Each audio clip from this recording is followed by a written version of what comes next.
But first to our main story, a Metropolitan Police Commissioner, Cressida has insisted the tide is turning against the rise in violent crime. So far in the capital this year, there have been 123 murders, more than the 118 in the whole of last year, not including the victims of terror attacks. Ms Dick told LBC that after 3 years of gun and knife crime increasing, the rate was now starting to level off and come down. Our reporter Alex Izet has been following the story. So Alex, where have these figures come from? So the Met Police released these statistics today. Now they do show a downward trend, but they have also shown that it's since the Violent Crime Task Force came into place, so they only cover the last year.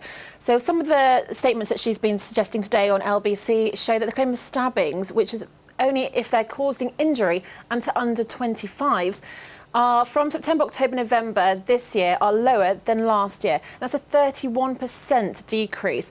And also across the whole of the year for under 25s stabbings, again, it's a 13% decrease. Now, she did say that the greater presence of police on our streets, use of stop and search and covert operations were the reason why this figure was going down. She did say to Nick Ferrari earlier on LBC today that she was appalled by the absolute horror that we've seen this year in the rise of stabbings, but she did say that they were going down. Let's take a look at what she said. See the tide turning. What makes you say that? In that we are, as I've said, putting more officers on the streets. We are doing more stop and search. We're seizing more knives. We're seizing more firearms. We're seizing more offensive weapons. We're arresting more people for knife and gun crime. And we are beginning to see, after 3 years of knife crime increasing, gun crime increasing, they're now not just levelling off, but beginning to come down. I think that is through greater enforcement, fantastic work by my officers. So it will take less than 10 years. And that will begin to suppress and turn the tide. But nobody would suggest for 1 second that but you the said earlier police this year it alone, had plateaued, Commissioner. Yeah, and I'm now saying it's beginning to come down. In terms of knife crime under 25, for example, Nick, where people are injured and they're under 25 years old, there is a definite downturn. However, I am sickened by each of those homicides, and I want to see them come down as well.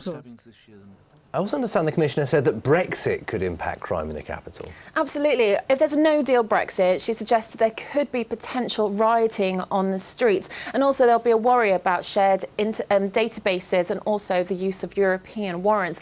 She did say again on the show earlier that they're going to look into all sorts of scenarios.